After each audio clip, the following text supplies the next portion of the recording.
O'sha kuz oqshomlarining birida hovlimizga boshqacha sukunat cho'kkandi. Bu sukunat oddiy sukunat emasdi. Erim Sardor Rossiyaga ketganiga endigina 3 oy bo'lgandi. Uyda qaynonam, men va qaynotam qolgandik. Qaynotam mahalladagi boshqa chollarga o'xshamasdi. Yoshi 50 dan oshgan bo'lsa-da, har doim tik yuradigan, qimmat atir hidi anqib turadigan erkak edi. U kishining nigohida qandaydir alanga, ayollarni o'ziga rom qiladigan sirli kuch bor edi. Mahalladagi ayollar qaynotam haqida pichirlashib gapirishardi. Yoshligida juda ko'p qizlarning boshini aylantirgan, haqiqiy xotinboz bo'lgan degan gaplar yurardi. Men bu gaplarga avval e'tibor bermadim, chunki u mening qaynotam edi. Lekin erim Sardor ketgach, hammasi o'zgara boshladi. Hammasi oddiy e'tibordan boshlandi. Dastlab bu shunchaki ota va qiz o'rtasidagi munosabatlarga o'xshardi.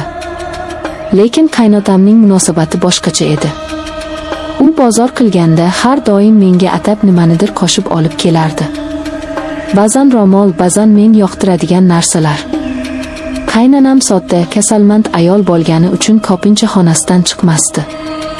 Qaynotam esa bundan ustalik bilan foydalandi.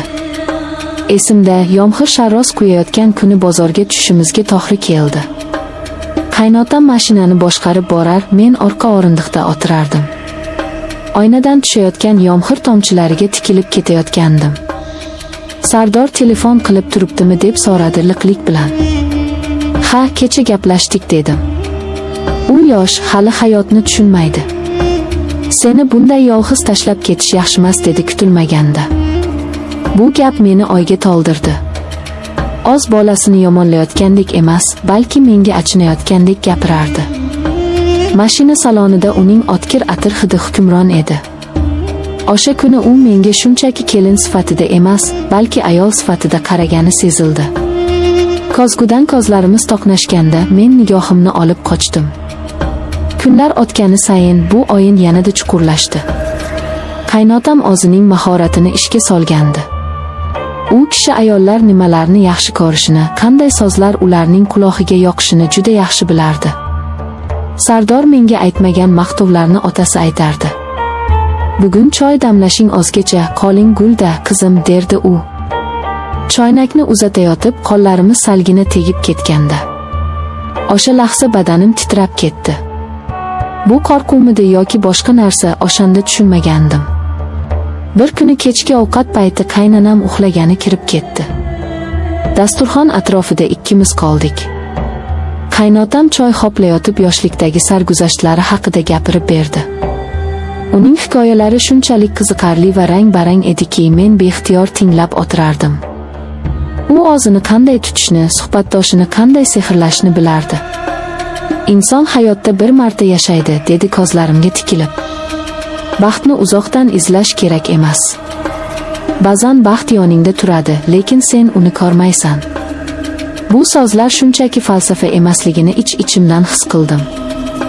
U meni nazarda tutayotgandi. Ortadagi chegara, o'sha ko'rinmas devor qulay boshlagandi. Eng dahshatlisi, men bu e'tiborni kuta boshlaganim edi. Erim Sardorning quruq yaxshimisizlar, pul yetib turibdimi degan gaplari menga yetmay qolgandi. Menga tirik insonning harorati, shirin so'zi, maqtovi kerak edi. Qaynotam esa buni juda noziklik bilan berardi. U hech qachon qo'pol harakat qilmasdi, hammasi juda madaniyatli, juda silliq kechardi. O'sha kuni tug'ilgan kunim edi.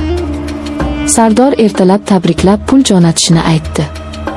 Kechqurun esa qaynotam uyga kirib keldi-da, stol ustiga kichkina quticha qo'ydi. "Ochib ko'r", dedi u jilmayib. Qutichada tillo taqinchoq bor edi. Men hayron bo'lib qoldim. "Dada, bu juda qimmat-ku", dedim duduqlanib. "Sen dunyodagi eng qimmat narsalarga loyiqsan." Sardor buni tushunmasligi mumkin, lekin men ko'rib turibman. "Sening ko'zlaringdagi dardni ko'tara olmayman", dedi va o'sha on o'rtamizdagi masofa butunlay yo'qoldi. U taqinchoqni taqib qo'yish uchun orqamga otdi. Uning issiq nafasi bo'ynimga urildi. Men joyimda qotib qolgandim. Qo'llari bo'ynimga tekkanda butun vujudim yonib ketgandek bo'ldi. O'sha lahzada men kelin ekanligimni, u esa qaynotam ekanligini unutdim. Faqat o'sha lahza, o'sha e'tibor bor edi. Bizning munosabatlarimiz so'zsiz bitimga o'xshardi. Hech kim ochiqchasiga sevaman demasdi, lekin har bir qarash, har bir imo-ishora shunga ishora qilardi. U kishi hovlida ishlayotganimda yonimga kelib, yordamlashar, tasodifan yelkamga qo'l qo'yar, men esa bu teginishdan qochmasdim. Aksincha, bu menga qandaydir kuch, ishonch berardi. O'zimni go'zal va kerakli his qilardim. Qaynotamning babnikligi, ayollar psixologiyasini chuqur bilishi mening ojiz nuqtalarimni topishga yordam bergan edi. Qaynotam meni qachon maqtashni, qachon jim turishni, qachon sovg'a berishni aniq bilardi. Qishning sovug'i tushganda qaynanam davolanish uchun sanatoriyaga ketdi. Uyda faqat ikkimiz qoldik.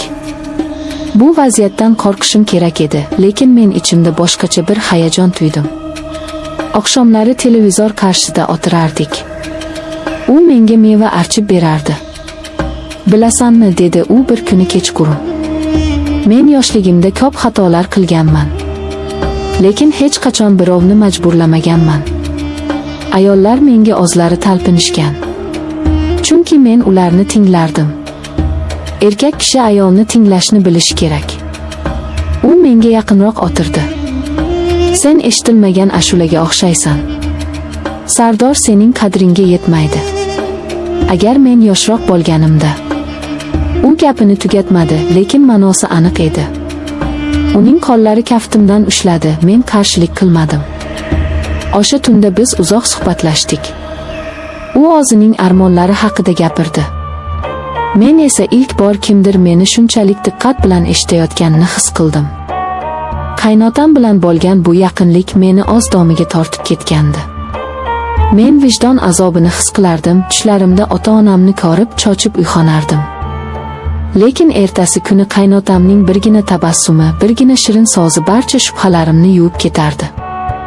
Qaynotam mening aqlimni olgan edi. U shunchaki shahvatparast emasdi, u mohir o'yinchi edi. Meni asta-sekin, shoshilmasdan o'z dunyosiga olib kirdi. Bahor kelishi bilan erim Sardorning qaytishi haqida xabar keldi. Bu xabar meni quvontirish o'rniga dahshatga soldi. Men qanday qilib erimning ko'ziga qarayman? Qaynotam esa xotirjam edi. Hammasi joyida bo'ladi, dedi u ishonch bilan. Biz hech narsani buzmadik. Bu shunchaki ko'ngil yaqinligi. Lekin men bilardim, bu shunchaki ko'ngil yaqinligi emasdi.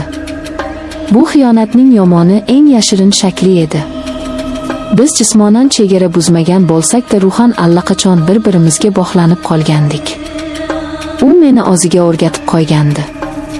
Sardor qaytgan kuni uyda bayram bo'ldi. Men kulib turardim, lekin ichim yonardi. Erim meni quchoqlaganda men begona odamni quchoqlagandek bo'ldim. Ko'zlarim beixtiyor qaynotamni qidirdi. Qaynotam esa bir chetda mamnun qiyofada bolasini kuzatardi. O'sha nigohda yana o'sha eski, ayyorona uchqun bor edi. U kishi menga qarab ko'z qisib qo'ydi. Shu ondayoq tushundimki, men bu odamning o'yinchoqiga aylanib bo'lgandim. Uning uchun bu navbatdagi g'alaba, men uchun esa umrbodlik yuk edi. Keyingi oylar davomida ham qaynotam fursat topganda menga o'z e'tiborini ko'rsatib turdi. Sardor yonimizda bo'lsa ham bizning o'rtamizda yashirin til bor edi. Bir qarash, bir tabassum. Bu sir meni yeb bitirardi. Men erimga xiyonat qilmagandek edim, lekin aslida eng katta xiyonatni ko'nglimda qilgandim.